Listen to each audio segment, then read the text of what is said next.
Halo Mas Riko. Halo. Halo, Mas, aku mau tanya nih. Hmm. Jadi di desaku ini mayoritas banyak yang profesinya sebagai TKW. Hmm. Kebetulan aku juga banyak yang akrab nih. Hmm. Nah, ternyata mereka itu jadi TKW karena beberapa alasan. Salah satunya yang pertama itu mereka menghindari masalah rumah tangga. Kemudian ada ketidakcocokan dengan lingkungan sekitar, bahkan ada yang membawa masalah ekonomi juga. Hmm. Nah, dari sudut pandangnya Mas Riko, ini kayak gimana ya? Oke, jadi gini, kalau untuk case yang mereka-mereka yang bekerja di luar dengan tujuan untuk lari dari masalah atau lari dari, sebetulnya kan bukan lari dari masalah kan. Sebetulnya apa yang terjadi adalah mereka berusaha lari dari perasaan yang sedang mereka rasakan. Yang kebetulan mereka mengira bahwa perasaan tersebut dikarenakan oleh seseorang atau oleh suatu kasus atau oleh suatu lingkungan. Bener kan? Nah, ketika misal kita ada kasus lah, misal kita mengalami pelecehan di waktu kecil, ya kan? Kemudian kita merasa tidak nyaman. Kita tidak nyaman tiap ketemu keluarga besar karena kebetulan yang melecehkan kita adalah dari keluarga besar kita sendiri. Dari paman atau sepupu atau apapun lah, atau tetangga atau teman kerja dan lain-lain. Kemudian ketika kita bertemu di lingkungan tersebut, kita sedang kumpul di keluarga. Nah, biasanya kan satu desa itu kan rumah antara sesepupu, paman, sama intinya satu keluarga itu kan biasanya berderet kan. Artinya mau nggak mau kalau kita tinggal di desa, otomatis kita akan bertemu dengan keluarga kita yang besar itu hampir setiap hari, bener nggak? Nah, ketika itu otomatis kita akan merasa tidak nyaman kan. Kita merasakan perasaan yang tidak nyaman. Nah, ketika kita merasa tidak nyaman, kita ingin merasa nyaman, bener nggak? Kita mengira solusinya adalah kita terbang ke luar negeri dengan anggapan rasa tidak nyamannya hilang. Nah, sekarang pertanyaannya gini, rasa tidak nyamannya itu ada di dalam diri kita atau ada di lingkungan kita? Ada di dalam sih, Mas. Ada di dalam kan? Betul. Otomatis lingkungan itu mungkin hanya sebatas sebagai pemicu atau sebagai sebatas perantara dari perasaan kita. Jadi sama, kemanapun kita pergi, perasaan kita itu tetap terbawa diri kita.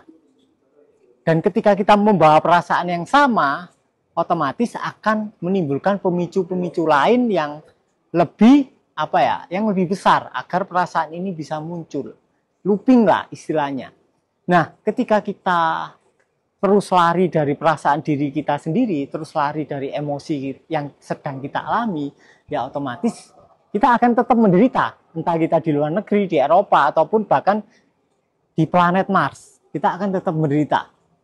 Tapi ketika itu masalah udah selesai, perasaannya udah selesai, intinya emosinya sudah selesai, kita menerima emosi kita apa adanya, dan otomatis kita menerima kejadian di masa lampau sebagai ya apa adanya, kita akan baru bisa bergerak secara bebas. Kita tidak terpengaruh lagi oleh masa lalu dan kita akan merasakan perasaan yang benar-benar baru. Nah, ketika kita lari dari lingkungan kita, dari perasaan kita yang kita alami di masa lalu, otomatis perasaan kita itu kayak terulang-ulang. Kayak yang lama itu perasaannya kayak terulang lagi, terulang lagi, terulang lagi. Nah, so kalau semisal nih Mas, kita sudah terlanjur di luar negeri, itu kan kadang ada beberapa halangan, entah dari mungkin kerjaan yang nggak boleh izin, atau masih terbatas soal waktu juga, dan komunikasinya juga agak sulit. Itu gimana Mas solusinya untuk menyelesaikan masalah yang ada di rumah? Nah, jadi itu bukan masalahnya ada di rumah, masalahnya itu ada di dalam dirinya sampean sendiri. Jadi misal sampean adalah punya hubungan yang tidak harmonis dengan keluarga atau dengan suami atau dengan istri atau dengan keluarga besar. Kemudian perasaan itu yang tidak nyaman ini karena nggak nyaman sampai lari ke luar negeri. Nah, hampir bisa dipastikan bos kalian itu akan menyebabkan perasaan yang sebelumnya kalian lari itu untuk muncul lagi. Karena perasaan itu ingin keluar dari tubuh kalian.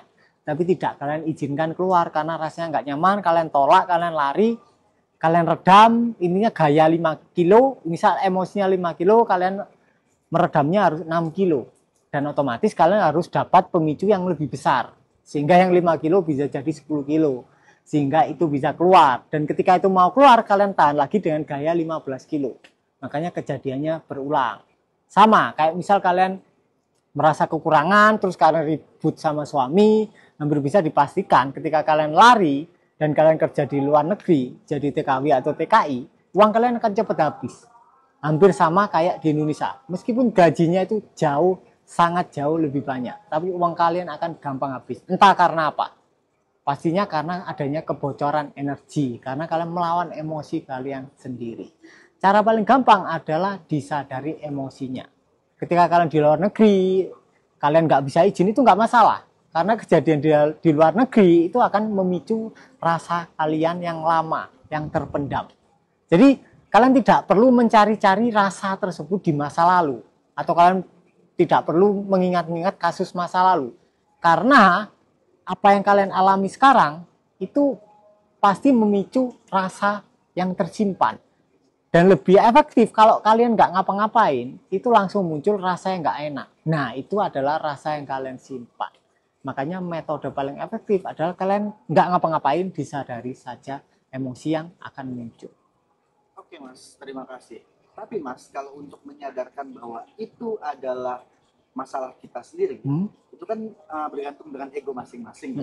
Nah, menurut Mas Riko, cara buat menekan ego kita dan menyadarkan kita bahwa ini sebenarnya masalah kita, bukan masalah yang di rumah. Itu bagaimana sih Mas? Nah gini, jadi dalam fase kehidupan itu ada dua fase. Yang pertama adalah fase victim atau fase korban. Terus yang kedua adalah fase creator atau pencipta. Yang pertama, kita memandang diri kita sebagai korban. Korban kondisi, korban orang lain, atau korban suatu kasus. Misal kasus tadi kita nggak harmonis sama pasangan kita atau sama keluarga kita. Nah, otomatis kalau kita ada di posisi sebagai korban, kita memposisikan diri sebagai korban. Oh, aku merasakan nggak nyaman ini gara-gara orang tuaku. Oh, gara-gara keluargaku. Oh, gara-gara pasanganku.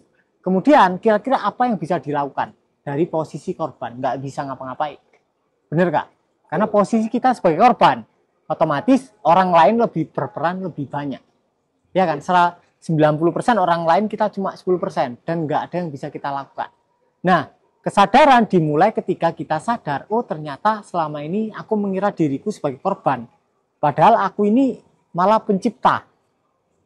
Yang menciptakan kasusku di masa lalu ya aku sendiri. Karena aku dari kecil sudah memendam emosi, terutama warisan dari orang tuaku.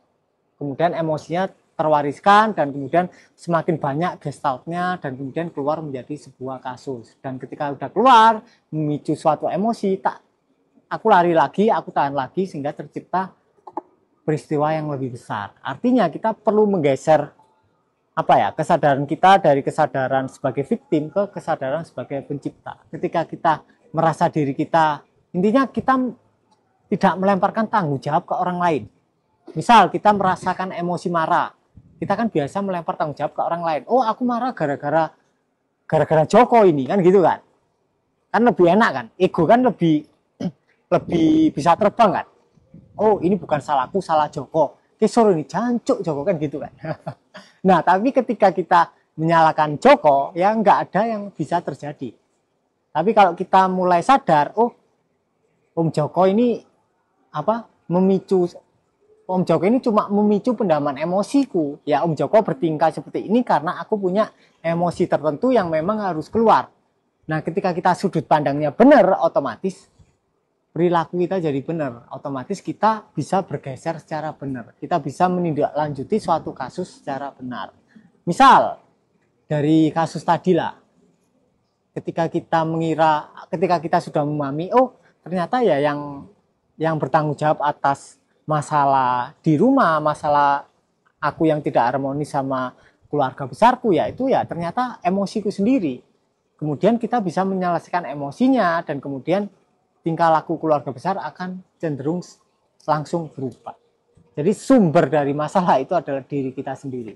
Kalau kita memahami ini ya sudah selesai, tamat urusan. Oke, terima kasih Mas Riko buat jawabannya. Semoga bisa membantu teman-teman untuk meringankan masalah yang ada di sana. Siap.